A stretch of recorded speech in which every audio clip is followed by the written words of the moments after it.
कि हिंदू मुसलमान जब लड़ते हैं तो दोनों के बीच में खड़ा होकर फैसला कौन करता है? काहे नहीं करा लेते ऊपर वाला से? अयोध्या में क्या था, फैसला किसने किया? दुनिया है राम के पीछे, राम है संविधान के पीछे।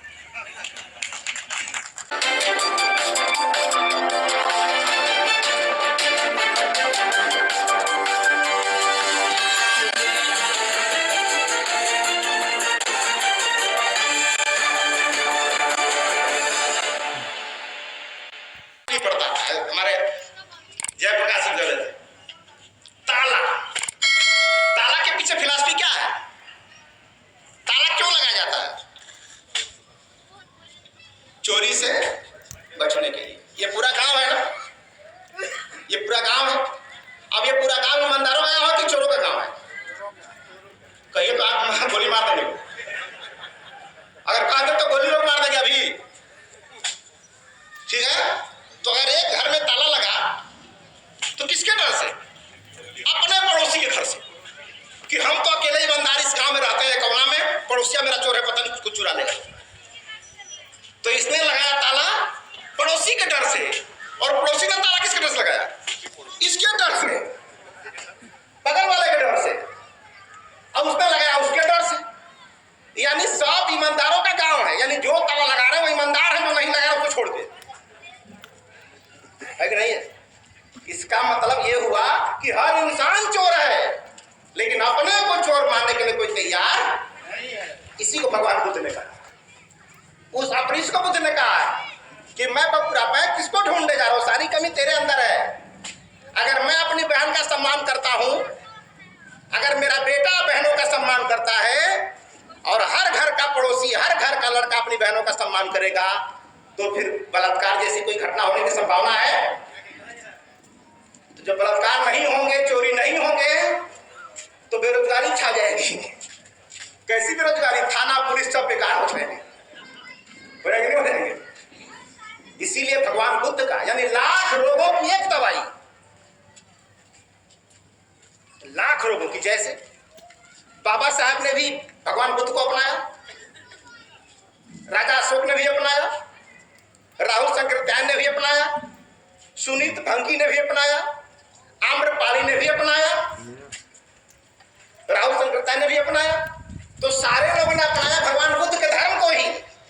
यानी दवाई सबने कहीं खाया, लेकिन रोग सबके अलग अलग थे। ये देखिए तमाशा, आम्रपाली की समस्या दूसरी थी, वो दूसरी समस्या थी, आप जान रहे हो, वैसे थी। सुनीत की समस्या थी कोई छूता नहीं था। अशोक की समस्या थी कि सब जीतने के बाद बेचैन थे, इतना बड़ा जीतने के बाद भी बेचैन थे, नींद नहीं आती थी अशोक को रात में। इतना बड़ा राजा हूं, नींद नहीं आ रही है, किस काम का पूरा साम्राज्य। और बाबा साहब की समस्या यह थी कि दुनिया कोई छूती नहीं थी और समाज को कोई छूता नहीं था। तो रोग सबके अलग अलग थे, लेकिन इलाज सबका। तो लाख रोगों की एक दवाई, और सब है हवा हवाई, और सब है हवा हवाई। बस डोज तय करना कि कितना पावर में किसको खाना है, बस सबका समाधान हो जाएगा। एक दवाई का सब समस्या है। लेकिन लोग भगवान बुद्ध का, हम तो भगवान बुद्ध के विरोधी, बहुत लोग कहते हैं अरे भगवान बुद्ध का विरोध करके तो सांस नहीं ले सकता है, सांस नहीं ले सकता है। जाने अनजाने में तू चाहे हिंदू है चाहे मुसलमान है, तू भगवान बुद्ध का ही अनुयायी है, भले तुझे पता हो चाहे नहीं हो। अगर व्यक्ति झूठ बोलता है, एक नंबर का झूठा है, तो हिंदू है या मुसलमान है क्या फर्क पड़ता है? अगर आदमी एक नंबर का झूठा है, तो हिंदू है चाहे मुसलमान है क्या फर्क पड़ता है? अगर उसने झूठ बोलना छोड़ दिया है, तो हिंदू है मुसलमान है क्या फर्क पड़ता है? क्या फर्क पड़ता है? वो व्यभिचारी है, महिलाओं का सम्मान नहीं करता है, महिलाओं के साथ बदचलन का व्यवहार करता है, तो हिंदू है चाहे मुसलमान है क्या फर्क पड़ता है? वो आदमी शराबी है, जुआरी है, मोहल्ले में आतंक मचाए हुए है, अगर ऐसा नेचर है तो हिंदू है मुसलमान है क्या फर्क पड़ता है? और चोरी छोड़ दिया, हिंसा छोड़ दिया, महिलाओं का सम्मान करना सीख लिया, शराब छोड़ दिया, ये सब नहीं करता, तो कोई भी धर्म है क्या फर्क पड़ता है?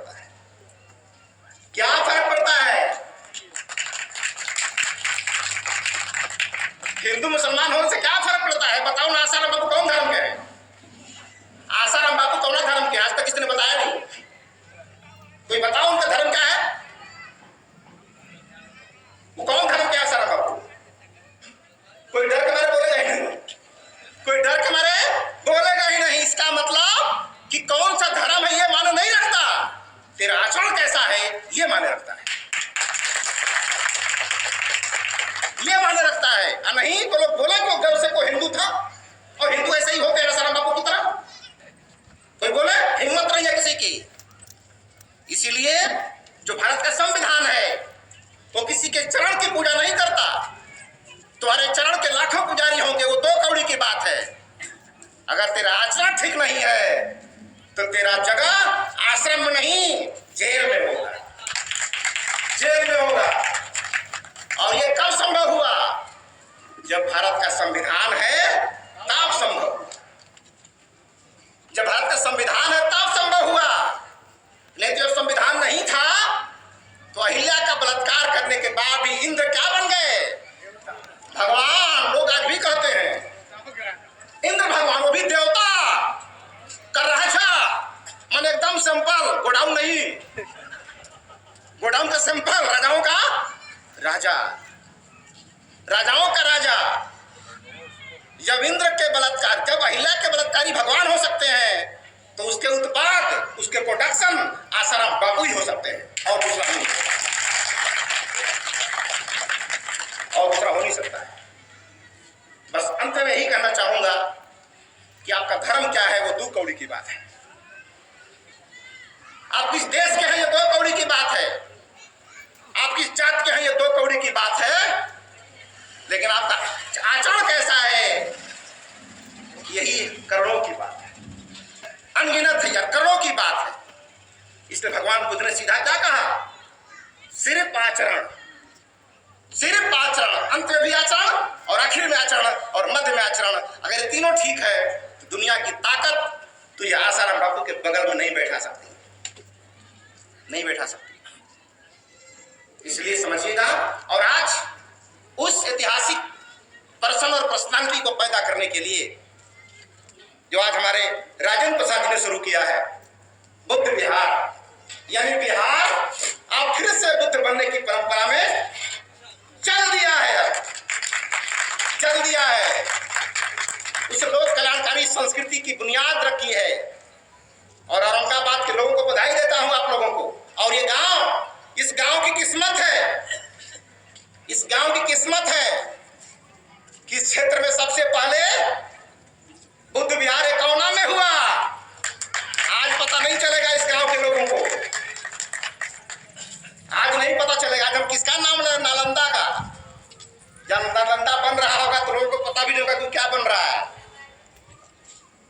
इसीलिए भगवान बुद्ध को समझिए, और भगवान बुद्ध का विरोध करके कोई एक क्षण जिंदा नहीं रह सकता है, जिंदा ही रहेगा बुद्ध के नाम पर। कोई बोलता है मैं बुद्ध का बड़ा विरोधी हूं, तो मैं बोलता हूं दाल खाते हो कि नहीं खाते हो? बोला हाँ खाता हूं। नमक कितना डालते हो? थोड़ा डालते हो कि 1 मुट्ठा डालते हो? कितना डालते हो? न कम न ज्यादा।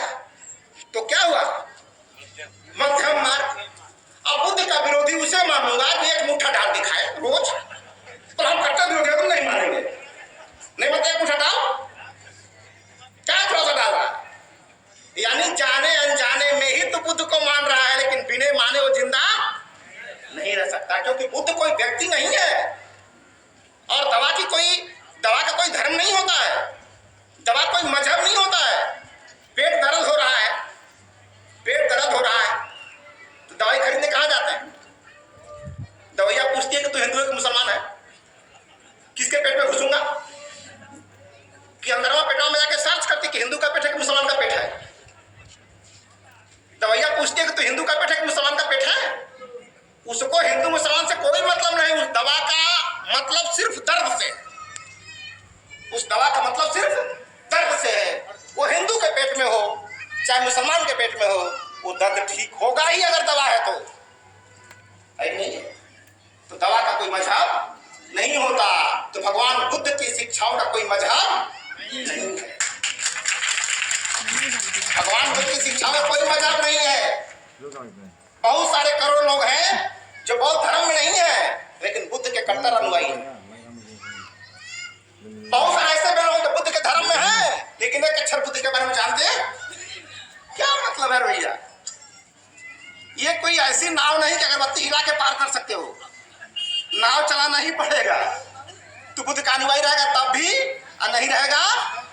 क्या हमारे महाप्रबंधक जी ने कहा कि आपने हत्या किया है तो धारा 302 लगेगी ही। तुम गौतम बुद्ध रहो चाहे सम्राट अशोक रहो।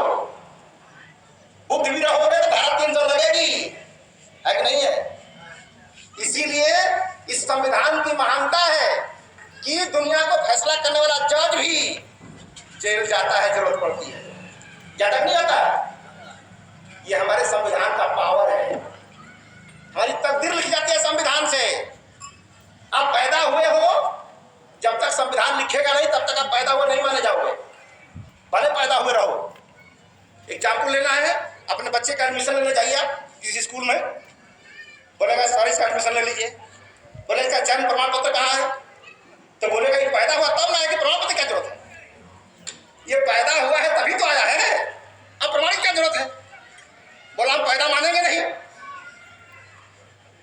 तो वो जन्म प्रमाण पत्र न किसी मुल्ला का माना जाएगा, ना किसी मौलवी का, ना किसी पंडित जी का। कितनों कहते रहेंगे इनका जन्म प्रमाण तो हम मान लें, नहीं होगा। जब तक नगर निगम लिख के नहीं देगा, ग्राम पंचायत का मुखिया लिख के नहीं देगा, तब तक आपका जन्म प्रूफ। तो आपका जन्म कौन तय कर रहा है? भारत का संविधान। आप क्या कहते हो? ऊपर वाला तय करता है, ऊपर वाला ठेल देगा, नीचे वाला स्वीकार नहीं करेगा तो मान्य नहीं होगा, भाग यहाँ से। समझेगा? आपको लगता है ऊपर वाला पावर है, अरे पावर कहाँ है जानो। अरे हम तो ऐसे बेवकूफ लोग हैं कि करंट है किसी और बोर्ड में, आप प्लग लगा लिए किसी और बोर्ड में, और 70 साल हो गया आज तक उजाला, इसलिए क्योंकि हमारी प्लगिंग गलत जगह होना चाहिए था। प्लग लगाना था हमको संविधान में, हमने लगा लिया मंदिर और मस्जिद में। क्या होगा? आज कोरोना आ गया है, सबकी औकात सामने आ गई, चाहे मंदिर वाले हो चाहे मस्जिद वाले हो। किसी का काम, चाहे भगवान को मानो तब वो मास्क लगाओ, और भगवान को ना मानो तब वो मास्क लगाओ। पावरफुल कौन है? कोरोना। कोरोना सब हाथ उठा लिए, सबका लॉकडाउन लग गया। अब भी हमको हकीकत पता ना चले तो हमारे जैसा मूर्ख कोई नहीं है। समझो ध्यान से, ये धर्म की आलोचना नहीं है, ये सच्चाई है।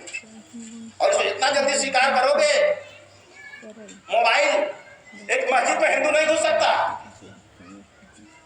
और मंदिर में मुसलमान नहीं घुस सकता, लेकिन मोबाइल सब यूज कर रहे हो, कबर पूछते नहीं कि इसको हिंदू ने बनाया कि मुसलमान ने बनाया।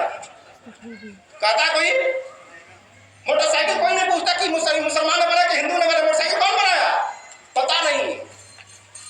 कहाँ भटके हैं हम लोग।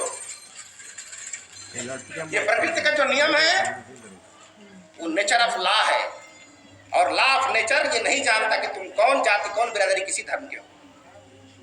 जब आग में पैर पड़ेगा तो जलेगा ही, वो पूछेगा नहीं तो ब्राह्मणों की, ठाकुरों की, चमारों की लगा। नेचर ऑफ लॉ है। तो आप प्रकृति के नियमों को पालन करिए, और भारतीय संविधान जैसे ग्रंथ के अलावा कुरान कितना भी बढ़िया होगी, लेकिन अल्लाह मिल सकते हैं उसमें, भगवान नहीं मिल सकते। गीता कितना बढ़िया होगी, भगवान मिल जाएंगे, अल्लाह। लेकिन भारतीय संविधान को दिल में उतार लो, वहां पर अल्लाह भी मिल जाएगा और भगवान भी मिल जाएगा। आजमा के देखो। क्यों? कि हिंदू मुसलमान जब लड़ते हैं तो दोनों के बीच में खड़ा होकर फैसला कौन करता है? काहे नहीं करा लेते ऊपर वाला से? अयोध्या में क्या था, फैसला किसने किया? तो दुनिया है राम के पीछे, राम है संविधान के पीछे। समझिए ध्यान से। इसलिए पावर आप अपना पावर को समझिए। एक नागरिक का जितना पावर है भारतवर्ष में, उतना पावर ऊपर वाले के पास भी नहीं है। इसीलिए लड्डू सब लोग मानते हैं, चुनाव आता है तो सारे नेता कहते हैं भगवान हमको जिता देना। कौन जिताता है? लड्डू वाला। आप जिताते हो तो लड्डू किसको चढ़ाना चाहिए? लड्डू किसको चढ़ाना चाहिए? आपको। लेकिन वो सब जानते हैं कि आप लड्डू खाओगे नहीं, आप तो पाउच पियोगे, आप तो शराब पियोगे, बाटी चोखा खाओगे। तो जो देवता शराब से खुश होने वाला है, पाउच से खुश होने वाला है, उसको लड्डू क्यों चढ़ा? भाई बंद कर दो, बना वाले।